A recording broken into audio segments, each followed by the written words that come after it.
دوستو آج کے دور میں لبنان، سیریا اور جارڈن جیسے علاقوں میں ایک حد سے زیادہ خاموش اور سیکریٹ مذہب پایا جاتا ہے۔ خاموش اور سیکریٹ اس مذہب کو اس لیے کہا جاتا ہے کیونکہ خود اس کے ماننے والے لوگ بھی اس کے بارے میں زیادہ بات نہیں کرتے ہیں۔ ایون وہ لوگ اپنے بچوں کو بھی اپنے مذہب کی تعلیم یعنی اپنے مذہب کی شکشا اس وقت ہی دیتے ہیں کہ جب ان کی عمریں 40 سال کے قریب ہو جاتی ہیں۔ وہ اس لیے تاکہ ان کی یہ نئی نسل کم عمر اور کم تجربے کی وجہ سے اپنے مذہب سے جڑی ساری چیزیں غیروں کے ساتھ شیئر نہ کر دیں۔ اس مذہب کو دروز یا پھر حاکمیہ کے نام سے جانا جاتا ہے اور اس کو جو فالو کرتے ہیں ان کو دروزی کہا جاتا ہے۔ عام طور پر یہ دروزی لوگ ہماری دنیا کے اتہاس کے ایک مشہور حکمران یعنی کہ حاکم بامر اللہ کو اپنا خدا مانتے ہیں۔ وہی حاکم بامر اللہ کہ جنہوں نے فاطمی سلطنت پر سن 996 عیسوی سے لے کر 1021 تک راج کیا تھا۔ سب سے پہلے بات کر لیں اگر حاکم بامر اللہ کے بارے میں، تو میں آپ کو بتا دوں کہ حاکم بامر اللہ ہماری دنیا کے اتہاس کے پنوں میں ایک حد سے زیادہ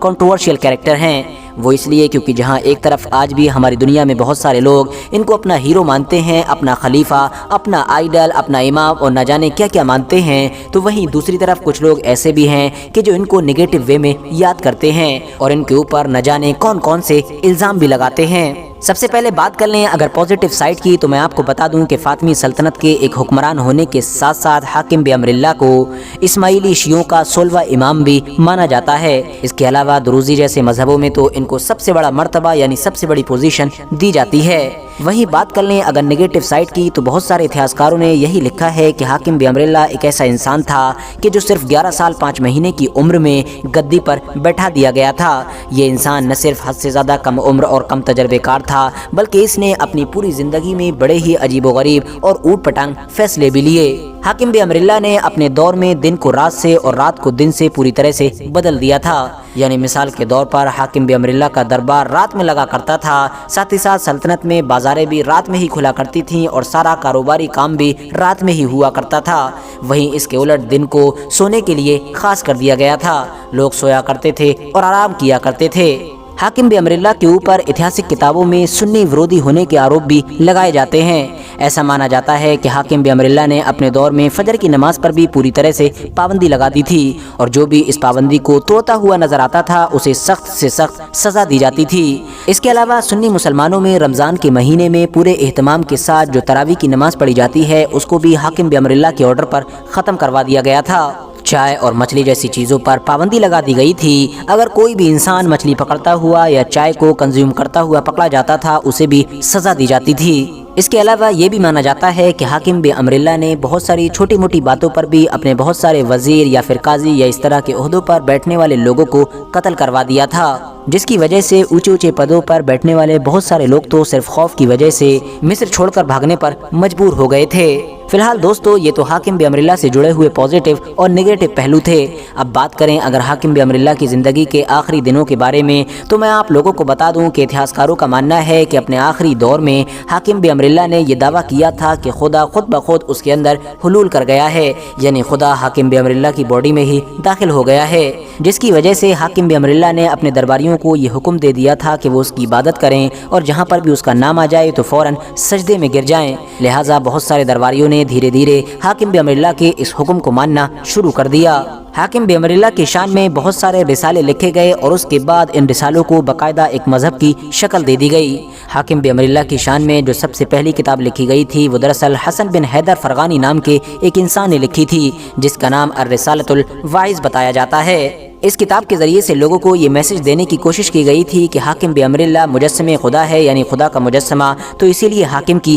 عبادت کی جائے۔ مگر دوستو اس دور میں مصر میں رہنے والے زیادہ تر لوگ حسن بن حیدر فرغانی نام کے اس انسان سے ذرہ برابر بھی راضی نہیں تھے، اسی لیے لوگوں کے بیچ میں غصہ پیدا ہو گیا اور پھر ایک دن جب حسن بن حیدر فرغانی نام کا یہ انسان بازار سے گزر رہا تھا تو لوگوں نے اس کو قتل کر دیا۔ کچھ وقت کے بعد حاکم بامر اللہ کی طرف سے اپنے مذہب کی تبلیغ کا کام حمزہ الزوزنی نام کے ایک انسان کو دیا گیا۔ نہ صرف ذمہ داری دی گئی بلکہ کچھ سپاہی بھی دیے گئے تاکہ اس کی جان کی حفاظت بھی کی جا سکے۔ حمزہ الزوزنی نام کے اس انسان کو دروزی مذہب میں حد سے زیادہ اہمیت دی جاتی ہے کیونکہ اس انسان نے شروعاتی دور میں دروزی مذہب سے ریلیٹڈ بہت ساری کتابیں لکھی تھیں۔ یاد رہے دوستو کہ بالکل اسی دور میں ہی ایک ترک شخص کہ جس کا نام محمد بن اسماعیل الدروزی تھا، وہ بھی دراصل بڑھ چڑھ کر دروزی مذہب کا پرچار کر رہا تھا